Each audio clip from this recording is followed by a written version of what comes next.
ਵਾਹਿਗੁਰੂ ਜੀ ਕਾ ਖਾਲਸਾ ਵਾਹਿਗੁਰੂ ਜੀ ਕੀ ਫਤਿਹ। ਤੁਸੀਂ ਦੇਖ ਰਹੇ ਹੋ ਦਾ ਪੰਜਾਬ ਲਾਈਵ। ਇੱਕ ਪਿੰਡ ਦੇ ਵਿੱਚ ਇੱਕ ਕਿਸਾਨ ਰਹਿੰਦਾ ਸੀ ਤੇ ਉਸ ਪਿੰਡ ਤੋਂ ਥੋੜਾ ਜਿਹਾ ਬਾਹਰ ਉਹਦਾ ਛੋਟਾ ਜਿਹਾ ਖੇਤ ਸੀ।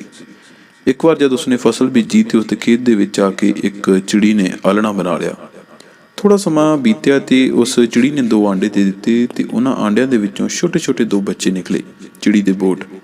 ਉਹ ਵੀ ਬੜੇ ਮਜ਼ੇ ਨਾਲ ਉਸੇ ਖੇਤ ਦੇ ਵਿੱਚ ਆਪਦਾ ਜੀਵਨ ਗੁਜ਼ਾਰਨ ਲੱਗੇ। ਕੁਛ ਮਹੀਨਿਆਂ ਬਾਅਦ ਫਸਲ ਪੱਕ ਗਈ ਤੇ ਫਸਲ ਦੀ ਕਟਾਈ ਦਾ ਸਮਾਂ ਆਇਆ ਤੇ ਉਸ ਪਿੰਡ ਦੇ ਸਾਰੇ ਕਿਸਾਨਾਂ ਨੇ ਆਪਦੀ ਫਸਲ ਦੀ ਕਟਾਈ ਸ਼ੁਰੂ ਕਰ ਲਈ। ਹੁਣ ਚਿੜੀ ਤੇ ਉਸਦੇ ਬੱਚਿਆਂ ਦਾ ਸਮਾਂ ਆ ਗਿਆ ਸੀ ਕਿ ਉਹ ਇਹ ਖੇਤ ਛੱਡ ਕੇ ਕਿਸੇ ਹੋਰ ਥਾਂ ਤੇ ਚਲੇ ਜਾਣ। ਇੱਕ ਦਿਨ ਖੇਤ ਦੇ ਵਿੱਚ ਚਿੜੀ ਦੇ ਬੱਚਿਆਂ ਨੇ ਕਿਸਾਨ ਨੂੰ ਇਹ ਕਹਿੰਦਿਆਂ ਸੁਣਿਆ ਕਿ ਅੱਜ ਆਪਾਂ ਫਸਲ ਦੀ ਕਟਾਈ ਕਰਾਂਗੇ ਤੇ ਅੱਜ ਮੈਂ ਆਪਦੇ ਗੁਆਂਢੀ ਨੂੰ ਕਹਿ ਦਿਆਂਗਾ, ਕੱਲ ਨੂੰ ਉਹਨੂੰ ਖੇਤ ਭੇਜ ਦਿਆਂਗਾ ਤੇ ਉਹ ਆ ਕੇ ਫਸਲ ਦੀ ਕਟਾਈ ਕਰ ਲਵੇਗਾ। ਇਹ ਗੱਲ ਸੁਣ ਕੇ ਚਿੜੀ ਦੇ ਬੱਚੇ ਪਰੇਸ਼ਾਨ ਹੋ ਗਏ। ਉਸ ਸਮੇਂ ਚਿੜੀ ਕਿਤੇ ਹੋਰ ਗਈ ਹੋਈ ਸੀ ਤੇ ਜਦੋਂ ਉਹ ਵਾਪਸ ਆਈ ਤੇ ਚਿੜੀ ਦੇ ਬੱਚਿਆਂ ਨੇ ਬੜੇ ਉਦਾਸ ਮਨ ਨਾਲ ਪਰੇਸ਼ਾਨ ਹੁੰਦਿਆਂ ਕਿਹਾ ਕਿ ਸਾਨੂੰ ਅੱਜ ਰਾਤ ਵਿੱਚ ਹੀ ਨਵਾਂ ਟਿਕਾਣਾ ਲੱਭ ਲੈਣਾ ਚਾਹੀਦਾ ਹੈ। ਅੱਜ ਇੱਥੇ ਸਾਡੀ ਅੰਤਮ ਰਾਤ ਹੈ। ਰਾਤ ਨੂੰ ਅਸੀਂ ਦੂਜੇ ਥਾਂ ਤੇ ਚਲੇ ਜਾਈਏ ਕਿਉਂਕਿ ਕੱਲ ਇੱਥੇ ਕਟਾਈ ਹੋ ਜਾਣੀ ਹੈ, ਕਿਉਂਕਿ ਇਸ ਜਿਹੜਾ ਕਿਸਾਨ ਹੈ ਇਸ ਦਾ ਗੁਆਂਢੀ ਕੱਲ ਨੂੰ ਆ ਕੇ ਕਟਾਈ ਕਰ ਦੇਵੇਗਾ। ਤੇ ਚਿੜੀ ਨੇ ਬੜੇ ਪਿਆਰ ਨਾਲ ਉੱਤਰ ਦਿੱਤਾ, ਕਹਿੰਦੀ ਇੰਨੀ ਜਲਦੀ ਨਹੀਂ ਕਰਨੀ, ਮੈਨੂੰ ਪੱਕਾ ਪਤਾ ਹੈ ਕੱਲ ਨੂੰ ਇਸ ਖੇਤ ਵਿੱਚ ਕਟਾਈ ਨਹੀਂ ਹੋਣੀ। ਚਿੜੀ ਦੀ ਗੱਲ ਕਹੀ ਹੋਈ ਬਿਲਕੁਲ ਸਹੀ ਸਾਬਤ ਹੋਈ।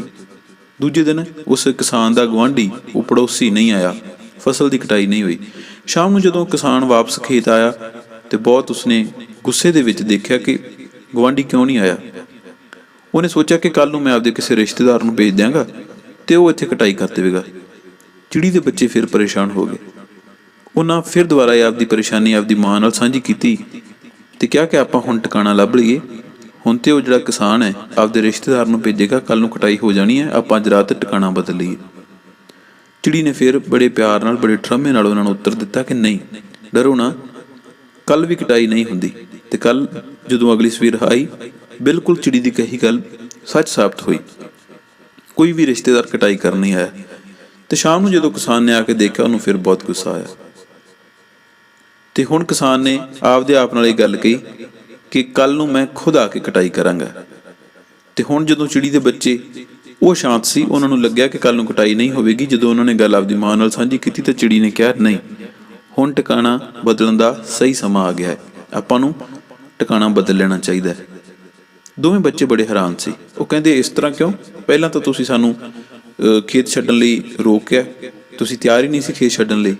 ਤੇ ਚਿੜੀ ਨੇ ਕਿਹਾ ਕਿ ਪਿਛਲੀ 2 ਵਾਰੀ ਉਹ ਕਿਸਾਨ ਕਟਾਈ ਦੇ ਲਈ ਦੂਜਿਆਂ ਤੇ ਨਿਰਭਰ ਸੀ, ਦੂਜਿਆਂ ਨੂੰ ਕਹਿ ਕੇ ਆਪ ਕੰਮ ਤੋਂ ਪੱਲਾ ਝਾੜ ਲੈਂਦਾ ਸੀ। ਸੋ ਹੁਣ ਉਹ ਆਊਗਾ ਹੀ ਆਊਗਾ ਅਤੇ ਕੱਲ ਨੂੰ ਕਟਾਈ ਵੀ ਕਰੂਗਾ। ਤੇ ਉਸੇ ਰਾਤ ਤੋਂ ਚਿੜੀ ਆਪਦੇ ਬੱਚਿਆਂ ਨੂੰ ਲੈ ਕੇ ਉੱਥੋਂ ਚਲੀ ਗਈ।